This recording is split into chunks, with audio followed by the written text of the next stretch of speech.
There's no feeling more intense than starting over.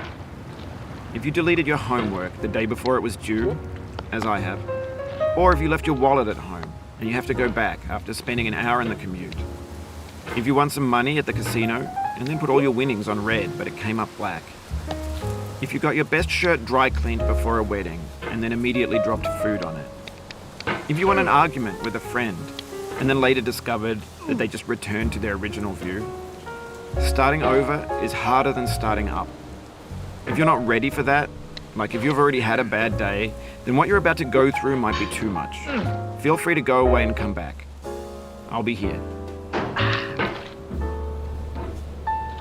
Alright, thanks for coming with me on this trip. I'll understand if you have to take a break at any point. Just find a safe place to stop and quit the game. And don't worry, I'll save your progress, always, even your mistakes. This game is a homage to a free game that came out in 2002, titled Sexy Hiking. The author of that game was Jazuo, a mysterious Czech designer who was known at the time as the father of B games. And B games are rough assemblages of found objects.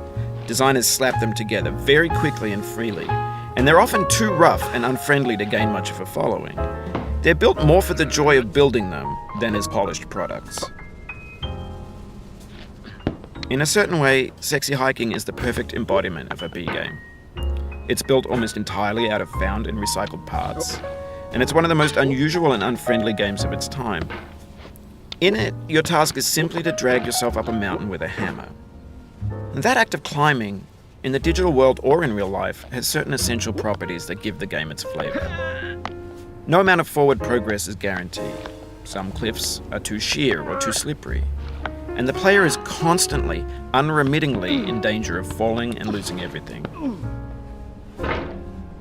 Anyway, when you start Sexy Hiking, you're standing next to this dead tree that blocks the way to the entire rest of the game. It might take you an hour to get over that tree, and a lot of people never got past it.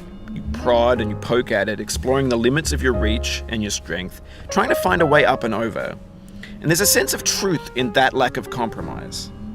Most obstacles in video game worlds are fake. You can be completely confident in your ability to get through them once you have the correct method or the correct equipment or just by spending enough time. In that sense, every pixelated obstacle in Sexy Hiking is real. The obstacles in Sexy Hiking are unyielding, and that makes the game uniquely frustrating. But I'm not sure Jazuo intended to make a frustrating game. The frustration is just essential to the act of climbing, and it's authentic to the process of building a game about climbing. A funny thing happened to me as I was building this mountain. I'd have an idea for a new obstacle, and I'd build it, test it, and it would usually turn out to be unreasonably hard. But I couldn't bring myself to make it easier. It already felt like my inability to get past the new obstacle was my fault as a player rather than as a builder. Imaginary mountains build themselves from our efforts to climb them, and it's our repeated attempts to reach the summit that turns those mountains into something real. When you're building a video game world, you're building with ideas, and that can be like working with quickset cement. You mold your ideas into a certain shape that can be played with, and in the process of playing with them, they begin to harden and set until they're immutable, like rock. And at that point, you can't change the world. Not without breaking it into pieces and starting fresh with new ideas. For years now, people have been predicting that games would soon be made out of prefabricated objects, bought in a store and assembled into a world. And for the most part, that hasn't happened, because the objects in the stores are trash. I don't mean they look bad or that they're badly made, although a lot of them are. I mean they're trash in the way that food becomes trash as soon as you put it in the sink. Things are made to be consumed and used in a certain context, and once the moment is gone, they transform into garbage. In the context of technology, those moments pass by in seconds. Over time, we've poured more and more refuse into this vast digital landfill that we call the internet. It now vastly outnumbers and outweighs the things that are fresh and untainted and unused. When everything around us is cultural trash, trash becomes the new medium, the lingua franca of the digital age. And you can build culture out of trash, but only trash culture. B games, B movies, B music, B philosophy. Maybe this is what digital culture is. A monstrous mountain of trash, the ash heap of creativity's fountain. A landfill with everything we ever thought of in it. Grand, infinite, and unsorted.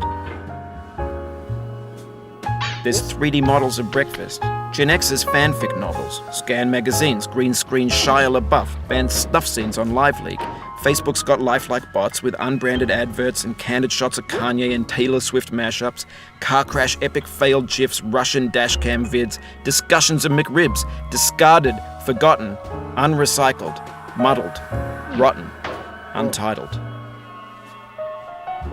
Everything's fresh for about 6 seconds, until some newer thing beckons, and we hit refresh. And there's years of persevering, disappearing into the pile, out of style, out of sight.